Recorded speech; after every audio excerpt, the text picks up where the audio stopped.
साहब अम्बेडकर, अमर है पीवी राव, अमर है PV Rao, सागिस्तान PV Rao गारी आशयाలను వద్దు వద్దు మాకొద్దు, వద్దు వద్దు మాకొద్దు, వర్గీకరణ వద్దురా, వర్గీకరణ వద్దురా, వెనక్కి తీసుకోవాలి సుప్రీంకోర్టు తీర్పును, ఎస్సీ వర్గీకరణపై సుప్రీంకోర్టు తీర్పును.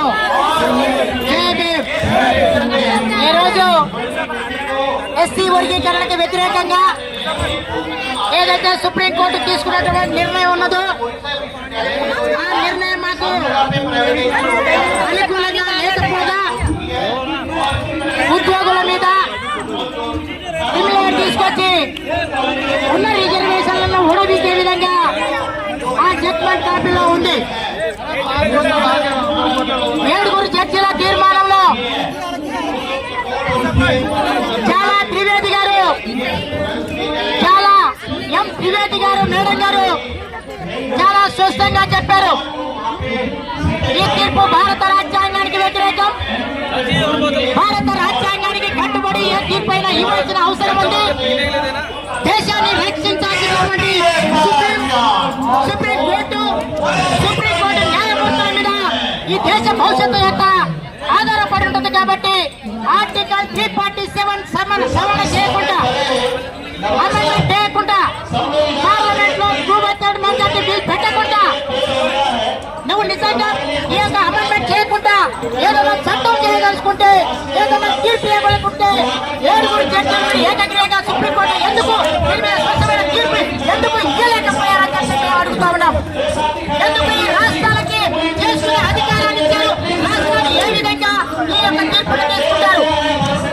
ఏదైతే జనగణన చేయాలి, కులగణన చేయాలి, కులగణన చేస్తే కులగణన ప్రకారం ఏదైతే ఉంటుందో ఆ కులగణన భాగాన్ని ఈ యొక్క అమెండ్మెంట్ తీసుకుంటూ రాష్ట్రాలకు అధికారం తప్ప కులగణన చేయకుంటారు.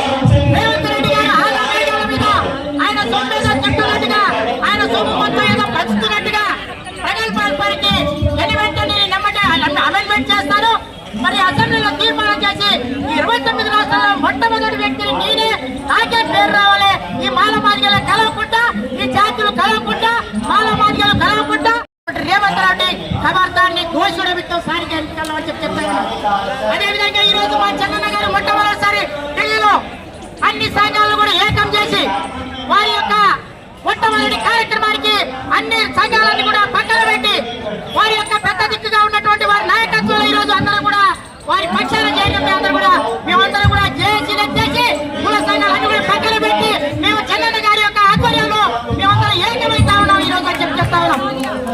మాకు సంఘాలతో పని లేదు, పెద్దల్ని గౌరవించుకుంటాం, వారిని అభిమానిస్తాం, కానీ సంఘటన కావాల్సిన అవసరం ఉంది. ఇప్పుడు ఏదో ఒక రోజు ఐక్యం కావాల్సిన అవసరం ఉంది, నలుగురితో పేలేయాల్సిన అవసరం లేదు. మనకు జేఏసీ రోజు ఒకటే సంఘంగా ఉంటాం, ఒకటే నాయకులుగా ఒకే నాయకత్వం తీసుకొని మేము మానవులందరూ కూడా ఐక్యంగా ఉండటానికి జంతర్ మంతర్ ప్రోగ్రాం అంతా కూడా కలవబోతామని ఇక్కడ చెప్తాం. రాష్ట్ర వ్యాప్తంగా 29 రాష్ట్రాలే కాకుండా తెలుగు ఉమ్మడి రాష్ట్రాల్లో కూడా ప్రజలు తండాలుగా రేపు వస్తా ఉన్నారు. ఈ యొక్క ఇక్కడ గ్రౌండ్ ఏదైతే ఉన్నదో ఈ జంతర్ మంతర్ గ్రౌండ్ లో కూడా చంద్రబాబు గారిని పెద్ద దిక్కుగా పెట్టుకొని, చంద్రబాబు గారి వాడిని తోడుగా పెట్టుకొని, పిల్లి సుధాకర్ గారి వాడిని అనుసంధానంగా తీసుకొని మేము ఇక్కడికి వచ్చే సంఘాలు కూడా అన్నప్పుడు కూడా ఆందోళన చూస్తా ఉన్నారు. వీరందరూ తీసుకొని వీరందరూ నాయకత్వంలో ఆవుల బాల టీంను కూడా తీసుకొని వారి యొక్క నాయకత్వంలో అందరూ కూడా రేపు ఏకంగా పోతాను. ఇక్కడి నుంచి మా నినాదం ఏజెండా ప్రకటించబోతా ఉన్నాం చంద్రన్న గారి యొక్క ఆధ్వర్యంలో చెప్తా ఉన్నాం. ఎందుకంటే ఇప్పుడు ఏకంగా ఏకంగా మన పిల్లల భవిష్యత్తు మన మీద ఆధారపడుతుంది. మనం చేస్తేనే తప్పుడు నిర్ణయాలే పిల్లలకి రేపు భవిష్యత్తు కార్యాచరణ వాళ్ళ మీద చెడు ఎఫెక్ట్ పడుతుంది. వాళ్ళకి చివరి పని కోల్పోతాం. ఎంత చదువుకున్నా ఉద్యోగాల పక్కన పెడితే మనం రేపు ఫ్యూచర్ లో జరుగుతా ఉన్నది.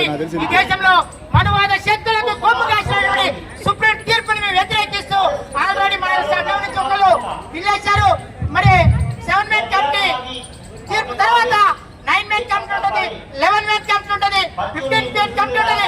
ఏదో ఒక కమిటీలో మాకు న్యాయం జరుగుతుంది.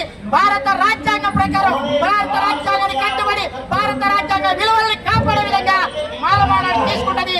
మాలల్ని ఏకం చేసే విధంగా ఈ పెద్ద నాయకులు, పెద్ద లీడర్లందరూ కూడా మీరు ముందస్తు చేసుకొని ఈ జాతిని ముందుకు తీసుకుపోవాలి తప్ప ఈ జాతిని ఎనికి నెట్టడానికి వీల్లేదు. సుప్రీంకోర్టు తీర్పు మీరు ఉన్నంత వరకు సుప్రీంకోర్టు తీర్పు నేను రాలేదని చెప్పి చంద్రన్న అనేక సార్లు అంటున్నాడు.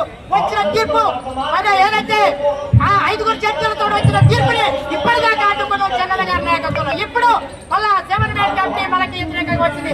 అలా దీన్ని ఎనికి తీసుకుపోయే బాధ్యత మనందరిపై ఉందని చెప్పి తెలియపరుచుకుంటూ రేపందరం కూడా ఏకమైదామని తెలియపరుస్తూ ముగిస్తా ఉన్నాను. జై భీమ్.